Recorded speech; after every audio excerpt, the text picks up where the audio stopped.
Vocês pensaram que eu tinha esquecido do nosso SBluS, o nosso vídeo de perguntas e respostas? Jamais! One Piece chegou na sexta-feira, né? Então eu fiquei, meu Deus, muito louco, então eu tive que mudar a grade do Oblu um pouquinho, uma dança das cadeiras, mas eis, abrimos o vídeo aqui pra vocês. As perguntas foram selecionadas pela curadoria, formada por Alex Pacheco, Cleiver Mukzinski e Matheus Cosme. Então vamos ver o que é que vocês têm a dizer. Que dúvidas atormentam vossas cabecinhas? Vamos elucidá-las? Ou pelo menos tentar? Agora! Lembra de que, produção? De seguir o Oblu no Instagram e no Twitter. Olha aí, que linda! Eu amo demais! E o que também? Fazer o que com o vídeo e com o canal? Dá like no vídeo, se inscreve no canal. Eu acho muito bonita. Ela falou tudo certinho esse vídeo, ela não trocou, não tomou Danone com vodka. É muito bonitinha que no começo. E aí, produção, faz o que ela? Ela vai se lembrando. Mas vamos lá, galera, que as perguntas estão um show de bolíssima. E a gente tá naquele clima, né? Caramba, velho, a morte do Oden. Mas vamos começar essa bagaça com a primeira pergunta do Lucas Quintino. Eu adorei o nome dele, dá vontade de dar um abraço. Quintino. Salve, capitão e galera do Oblu. Minha primeira pergunta aqui, espero ser escolhido. Cuidado com as expectativas. Mas nesse caso você foi escolhido. Então, a execução de Oden é baseada em um conto japonês onde um cara é condenado à morte por cozimento em um caldeirão junto com seu filho, que é salvo pelo seu pai, sendo segurado pelo mesmo acima da sua cabeça por roubar dos ricos e dar aos pobres. Cara, que interessante tu ter trazido esse conto pra cá. Eu não o mencionei na análise, mas é claro, né? O Oblu é uma experiência gastronômica. Você tem que consumir os vários vídeos. Bem legal a gente poder comentar disso aqui, né? Essa curiosidade, o Oda sempre se baseando aí no folclore, nos contos, na mitologia japonesa. Então, ó, pra roubar dos ricos e dar aos pobres. Lembrando do garoto da Hora das Bruxas, muito bem lembrado. Será que se o Oden pode ter sobrevivido ao caldeirão, mas talvez as sequelas foram tão grandes que ele não pode mais lutar ou ser o símbolo de alguma coisa, e a única maneira que ele encontrou de ajudar foi virando o garoto da Hora das Bruxas. Espero não ter viajado demais, rumo aos 500k. Valeu, a gente ainda tá pra chegar nos 400, mas o Lucas Quintino vai desejando os 500. Cara, eu gosto desse pensamento porque ele me fez pensar uma outra coisa. Primeiro, tem muita gente que acha que o garoto da Hora das Bruxas é o Denjiro, porque ele cuidava das finanças, ele era um cara que enganava os vendedores, né? Você enganar um comerciante, o Denjiro era muito bom. Ele se preocupava com a questão econômica de cura, ele puxava a orelha do Oden, então me parece que casa mais com o Denjiro. Mas, e o Denjiro não apareceu, né? Mas quando a gente pensa nesse contexto aqui que tu criou, né? Tipo, se baseando também, né? Tu não só criou, tu se baseou nesse conto, e o conto, o próprio Oda se baseou para o Oden e tal. Então, garoto da Hora das Bruxas ser o Oden. Por que o Oden escolheria esse caminho? Por que ele não aparece para as pessoas? Será que ele temia que a moral dos Bainhas Vermelhas baixasse caso ele aparecesse? Caramba, eu acho que iria aumentar. Mas o Oden poderia estar numa forma muito cadavérica, né? Porque ele foi queimado. Aí, tipo, vai que o tiro bateu de raspão, né? Que vocês podem dizer, pô, Matheus, ele não morreu apenas por cozimento, né? Ele morreu com o tiro que o Kaido levou. Mas como fica a silhueta, a gente não vê se ele realmente levou aquele tiro no meio da testa dele. O Oda não mostraria uma cena tão violenta assim, tão crua, né? O mangá também é pra crianças e é por isso que ficou na silhueta. Mas vai que seria interessante. Eu gostei dessa conexão, mas por mim, o Oda poderia deixar entender que é o Oden numa espécie de conto, como ele fez com a raposa. Vocês lembram da raposa que seguia lá o Kawamatsu, Gyukimaru, né? Então, de repente, da mesma maneira que o Oda se utilizou ali para trabalhar a narrativa da raposinha, e no final do capítulo ela sai vagando, eu fiquei, poxa, eu fiquei com aquela sensação de não queria mais ver a raposa. O Oda poderia terminar essa sequência aqui aí exatamente. e não ter mais a raposa. Ela virar como se fosse algo mitológico, sabe? E o Oden sendo o garoto da Hora das Bruxas também ia ser lindo, né? E é um papel muito pertinente ao Oden, né? De roubar dos ricos e dar pros pobres. Marlon Câmara também mandou aqui. Aê, capitão! Serenidade, adorei esse serenidade, tudo na serenidade aqui, meu querido. Poderia as Akuma no Mi interferirem na expectativa de vida do usuário? Por exemplo, Chopper é uma rena. Sua expectativa de vida é de 15 anos. Com a Hito Hito no Mi, modelo humano, teria ele agora a expectativa de vida de um ser humano?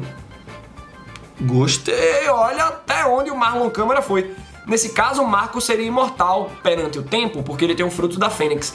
Cara, eu acho bem pertinente.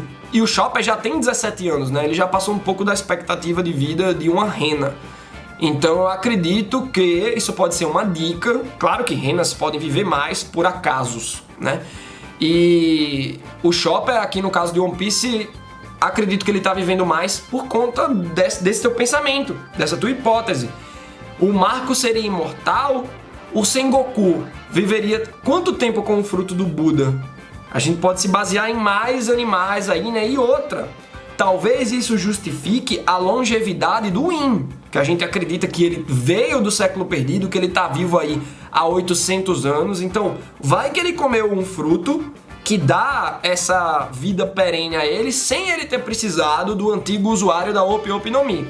Porque essa é uma saída mais básica que eu penso, vocês pensam também. Certo? Que a gente tá pensando, o usuário antigo da Opi Opi no Mi fez a cirurgia perene no In. Talvez ele tenha comido um fruto que aumentou a sua expectativa de vida. Agora, que fruto seria esse? Gustavo Nunes continua aqui, ó. Salve, capitão! Você acha que se um usuário de Smile, tu quis dizer, né? O fruto fake.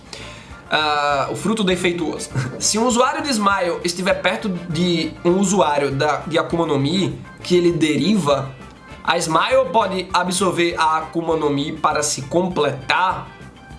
Tipo, se o Momonosuke estiver perto do Kaido na hora que o Yonkou morrer, na hora que ele morre, ele pode acabar absorvendo a Akuma no Mi do dragão. É um ponto interessante, cara. Parece um pouco I wanna love you and treat you right. Parece umas viagens aqui do Gustavo Nunes, mas não é não, galera. Seria massa, né, a gente ver que tem uma cura pra essa aberração Chernobyl das Smiles, que é aquele hipopótamo lá, o Dobon, que era o vice-diretor, né, da prisão de Udon. Meu Deus do céu, velho, tem uma pena daquele cara. Como é que ele vai pra viver? Tá ligado? Imagina ele transando, velho. Não tem como, tá ligado? Eu fico pensando nessas coisas, velho, às vezes, trazendo um pouco de One Piece pro mundo real. Mas então, cara, absorver assim o Momonosuke ter o fruto do dragão, né? É que ele já tem, né? O negócio é que a Smile do Momonosuke, ela não é defeituosa. Ele é um pouco, porque quando ele fica com medo, ele vira um dragãozinho. Mas olha a forma de dragão como é. É um dragãozinho que... ele é um dragãozinho criança, né? Então, é a imagem e semelhança do Momonosuke se fosse dragão. Eu acho que o Momonosuke, ele pode evoluir o seu fruto com treino. Se ele fica adulto, o tamanho do dragão vai aumentar. Sabe? Se ele fica fortão, buff, que nem o Kaido, vai virar um dragãozão também. Então eu acho que... eu sei que tu deu um exemplo pra gente pensar nos outros, mas nesse exemplo específico eu acho que o Momonosuke não ganharia nada absorvendo a fruta do Kaido, tá bom? Nada que com o tempo ele não tivesse por conta própria, mas eu gostei do pensamento, né, de ser uma cura pra essa galera, pra os gifters, né? Mas eu me preocupo mais ainda, não é nem com os gifters, é com os pleasures, que é a galera que tá rindo do bando do Kaido, né? Que tá sempre agindo que nem os Dothraki de Game of Thrones. Mas assim, eu me preocupo, né? Que é um bando de infeliz. Na verdade, eu me preocupo com a galera da cidade de Ebisu. E espero que tenhamos essa resposta.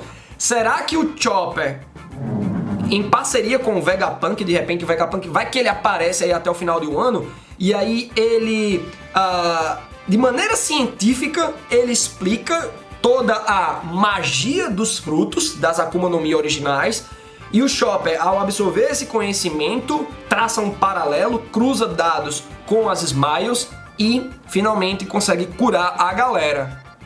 Mas absorver, já não sei.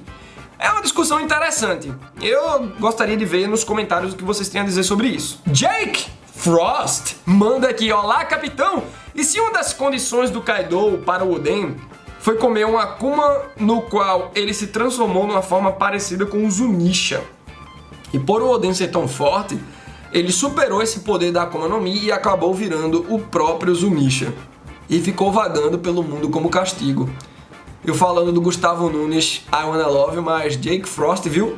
I wanna love you and treat you right. E esse foi um dos motivos dele ter falado com o Momo em Zou. Olha, eu gosto de pensar que Zunisha pode ter algo a ver com os Kozuki, mas não que ele é um membro dos Kozuki, muito menos o Oden. Mas se explica um pouco, né? Será que a Shirahoshi, por exemplo, conseguiria se comunicar com o Zunisha? Eu acho que não, só com os Reis dos Mares. E aí o Zunisha já é uma outra arma que o Momonosuke tem acesso por conta dessa vibe dos Kozuki. É uma Akuma no Mi que se transforma em Zunisha. Será que a gente teria Akuma no Mi pra virar uma besta ancestral que nem o Zunisha? Porque assim, a gente já tem o Mamute, é o fruto do Jack. Só se o Oda inventou um outro tipo de elefante específico para One Piece, e ele de fato inventou, né? Porque o Zunisha tem umas pernas longas do caramba. Talvez seja um elefante típico da ilha original da tribo dos pernas longas. Algo que eu penso sobre Zunisha é que de repente Zunisha é um elemento da Uranus. O Momonosuke é outro, pegando a teoria CCC novamente. Cavaleiro, carroça, condutor. No caso, cavalaria, carroça, condutor. Cavalaria, Zunisha, condutor, Momonosuke. E a carroça seria a cidade de Zou. Então imaginem na guerra, além da Shirahoshi chegar aí com os Reis dos Mares para parar o Kaido, com a Noa e tudo, né? Porque isso foi o previsto por Roger. Que a Shirahoshi seria importante para Raftail, para o propósito do One Piece, mas eu acho que ela pode chegar aí. Se a Shirahoshi não chega, sendo Poseidon, eu acredito que o Momonosuke, conseguindo se comunicar com o Zunisha, pode levar a Uranus até o ano. Então Zou chegaria aí, com os Minks tudo. Então talvez a Uranus seja essa junção.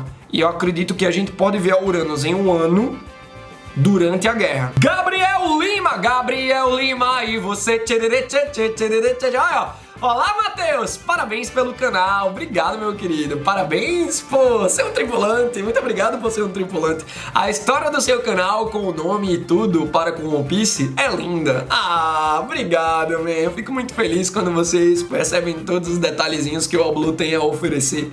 Ó, pensando sobre o Barba Branca, saber sobre o clã D e ele ter 2 em sua tripulação, talvez o Barba Branca queira treinar e guiar o D.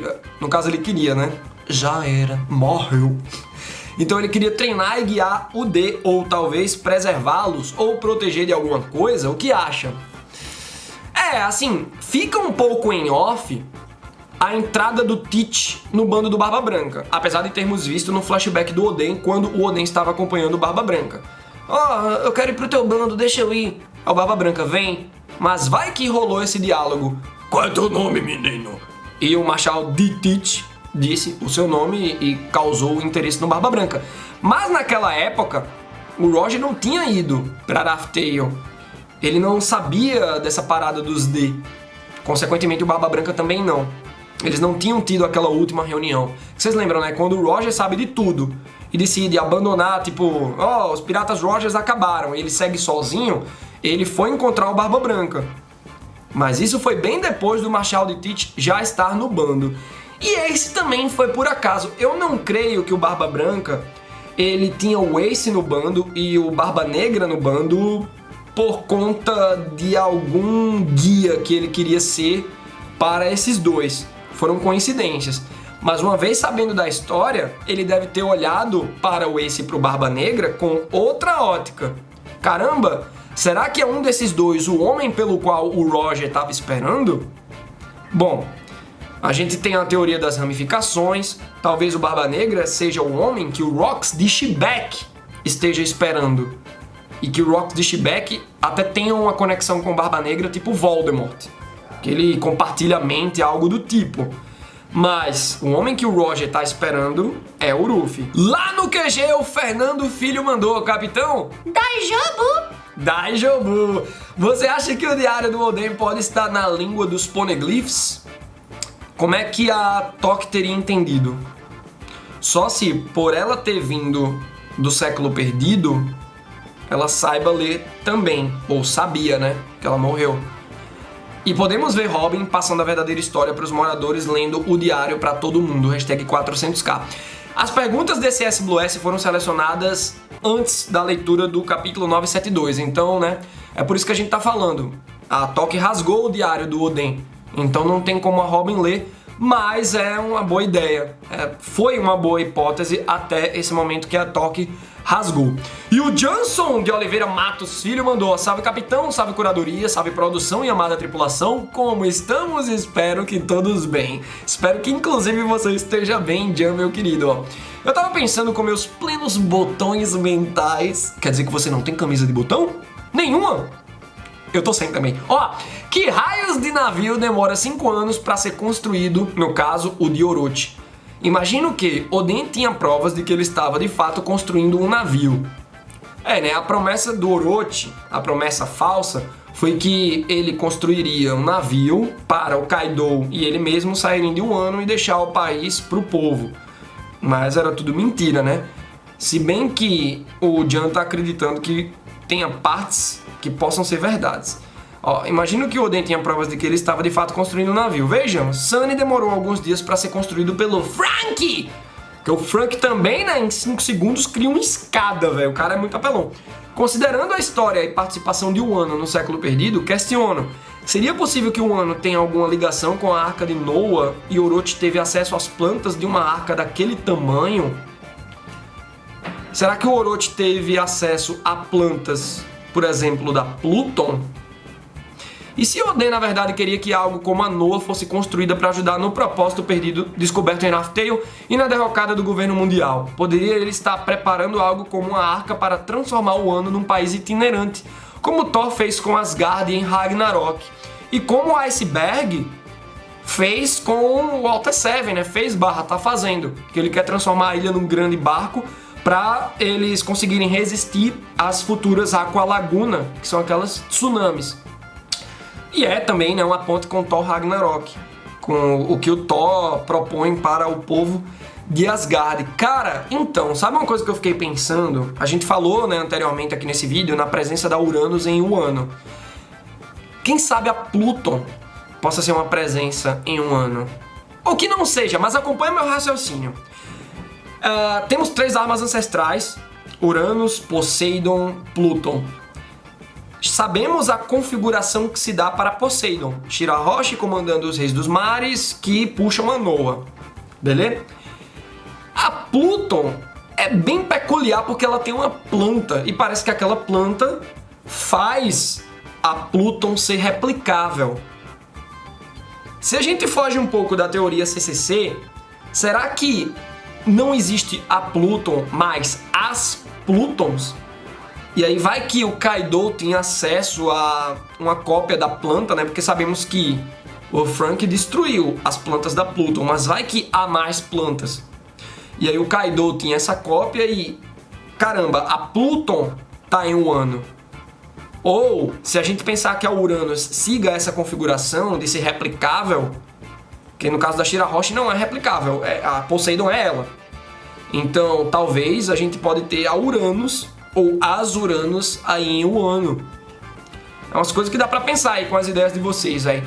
Galera, é isto. O Jan, não só o Jan, ó, o Fernando Filho, o Gabriel Lima, o Jake Frost, Gustavo Nunes, Marlon Câmara e Lucas Quintino mandaram uns pensamentos excelentes. Gostaria de saber o que é que vocês acharam disso tudo. Manda suas ideias nos comentários e até a próxima.